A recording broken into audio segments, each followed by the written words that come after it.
नमस्कार, मी आबा शिंदे. आपण बघत आहात माझ्यासोबत JNC सिटी न्यूज आणि कॅमेऱ्यावर आहे मयूर सांगोळे, त्याचप्रमाणे सुमेध जिरवणकर. परभणी लोकसभा निवडणुकीच्या संदर्भामध्ये आपण या एपिसोडमध्ये चर्चा करत आहोत. परभणीचं हे निश्चित झालेलं आहे की ही निवडणूक मराठा विरुद्ध ओबीसी असं चित्र समोर आलेलं आहे. प्रादेशिक राजकीय पक्ष यांचे उमेदवार यांचे जे प्रचाराचे मुद्दे आहेत त्यामध्ये युतीचे उमेदवार महादेवजी जानकर हे मोदींच्या नावावर मतं मागतायत आणि इकडे आघाडीचे उमेदवार विद्यमान खासदार बंडू जाधव हे स्थानिक आणि परका असा उमेदवारीमध्ये भेद करून हे बाहेरचं पार्सल बाहेरच पाठवून द्या ह्या मुद्द्यावर प्रचार करताना दिसत आहेत.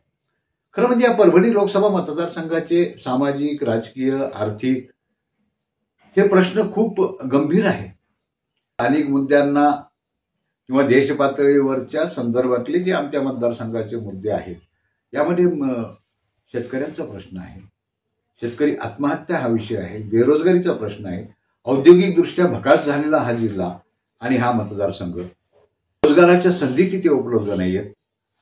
ह्या सगळ्या प्रश्नावर कुणीच बोलत नाहीये.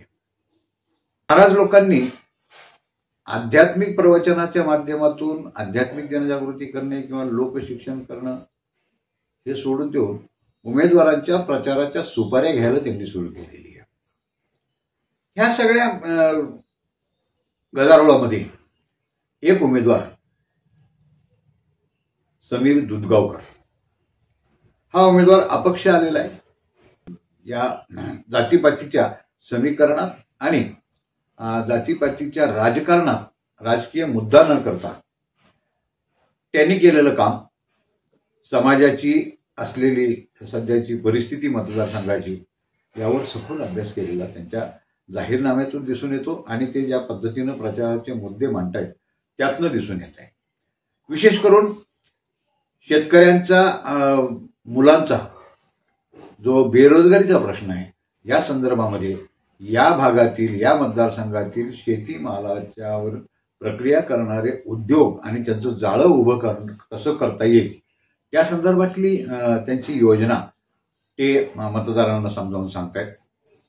त्याचबरोबर उद्योगाचं जाळं उभारल्याशिवाय आणि वाहतुकीची व्यवस्था केल्याशिवाय या ठिकाणी बाजारपेठ मोठी वाढणार नाही, रोजगार उपलब्ध होणार नाही, त्याचबरोबर शिक्षणाच्या संधी येणार नाहीत आणि या मतदारसंघाच्या जनतेचा, त्यांची अर्थव्यवस्था देखील मजबूत होणार नाही. या संदर्भात समीर दुधगावकर हे विचार मांडताना दिसून येत आहेत. सोबतच आरक्षणाच्या बाबतीत त्यांची भूमिका जाणून घेण्याचा प्रयत्न केला तर त्यांनी असं सांगितलं की आरक्षण हे तर सर्वच समाजातल्या सर्वच मागासवर्गीय घटकांसाठी आहे, मग ते आर्थिकदृष्ट्या असेल किंवा सामाजिकदृष्ट्या मागासवर्गीय असतील. परंतु सरकार एकीकडे नोकऱ्याच बरखास्त करत चाललेलं आहे, खाजगीकरण सुरू केलेलं आहे, सरकारी नोकऱ्या वाढत नाहीयेत. मग नोकऱ्याच जर नसतील तर आरक्षणाचा कितीही टक्का मिळाला तरी त्याचा उपयोग काय, ह्या मुद्द्यावर इतर कोणी उमेदवार बोलताना दिसत नाही. त्यांनी त्यांच्या जाहीरनाम्यामध्ये सांगितलंय की सरकारी नोकऱ्यांचं प्रमाण हे दुप्पटीपेक्षा जास्त वाढवण्यासाठी जर त्यांना मतदारसंघातल्या मतदारांनी संधी दिली तर त्यासाठी ते प्राधान्यानं प्रयत्न करतील आणि नोकऱ्या जर वाढल्या तर मग त्या नोकऱ्यातील आरक्षणाचा समाजातील या सर्वच राखीव घटकांना त्याचा फायदा होणार आहे. हा मुद्दा खरं म्हणजे राजकीय पक्ष, प्रादेशिक आणि राष्ट्रीय पक्षाच्या उमेदवारांकडून अपेक्षित आहे, परंतु नाही, ते त्यातच गुंतले. ओबीसी माझ्यासोबत आहे, कोणी म्हणतो बहुजन माझ्यासोबत आहे, कोणी म्हणतो दलित माझ्यासोबत आहे, कोणी म्हणतो मुस्लिम माझ्यासोबत आहे. आणि म्हणून समीर दुधगावकर यांचं या निवडणुकीतल्या उमेदवारीचं वेगळेपण अधोरेखित होत आहे. आणि जसजसं समीर दुधगावकर हे मतदारांशी संवाद साधून त्यांची भूमिका मांडतायत त्यावरून त्या भूमिका मांडण्याची त्यांची पद्धत, त्यांचा अभ्यास या माध्यमातून ते जेव्हा संवाद साधतात त्यावेळी मतदारांचा कुठंतरी समीर दुधगावकरांच्या बाजूने त्यांचं मत झुकत चाललं असल्याचं चित्र दिसून येत आहे.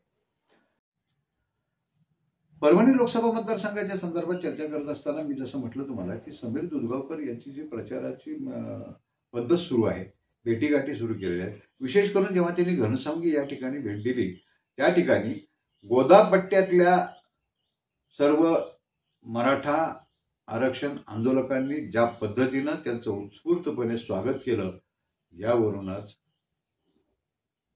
समीर दुधगावकर यांचं या निवडणुकीतलं भविष्य हे थोडंसं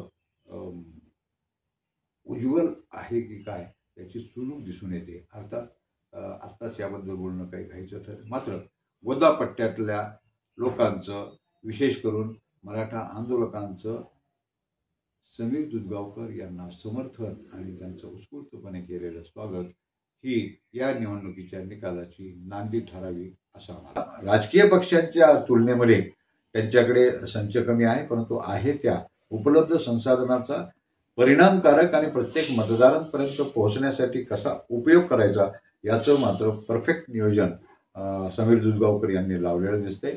जसजसा हा प्रचार पुढे जाईल तसतसे या समीर दुधगावकरांचे मुद्दे आणि त्यांचं व्हिजन मतदारांपर्यंत पोहोचेल. ज्या पद्धतीनं समीर दुधगावकर हे भेटीगाठी घेत आहेत आणि त्यांच्या प्रचाराची यंत्रणा ते राबवत आहेत, त्याचं नियोजन ते करतायत आणि ते चर्चेमध्ये यायला जसजशी सुरुवात झाली तसतसं मात्र या समीर दुधगावकर यांच्या कुकरचं प्रेशर हे युती आणि आघाडीच्या उमेदवारांमध्ये वाढायला लागलं आहे. प्रचारामध्ये हे तीनही उमेदवार कशा प्रकारे आघाडी घेतात त्यावरच या निवडणुकीचं चित्र अवलंबून असणार आहे. तोपर्यंत आपण काळजी घ्या, स्वस्थ राहा आणि हो, 26 एप्रिलला मतदान आहे. हे मतदान म्हणजे आमच्या लोकशाहीचा सर्वात मोठा सण आहे. तेव्हा हा सण उत्साहाने आणि तेवढ्याच हिरिरीनेच आपण साजरा करावा आणि मतदानाचा हक्क बजावून हा सण आपण साजरा करावा. मतदान करत असताना कुठल्याही भूलथापांना, आमिषांना बळी पडू नका.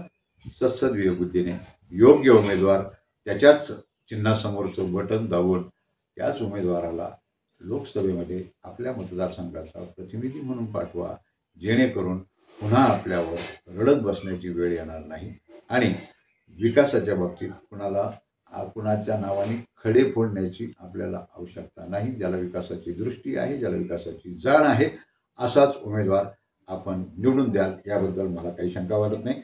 हा व्हिडिओ आपल्याला कसा वाटला हे आम्हाला कॉमेंट बॉक्समध्ये अवश्य कळवा, कारण तुमच्या प्रतिक्रिया हेच आमचं बलस्थान आहे, आमचं प्रेरणास्थान आहे आणि असेच नवनवीन व्हिडिओ आपल्याला प्राधान्यानं बघायला मिळावेत म्हणून आमचं चॅनल सबस्क्राईब करा आणि सबस्क्राईब केल्यानंतर बेल आयकॉनचं बटन दाबायला विसरू नका. नमस्कार.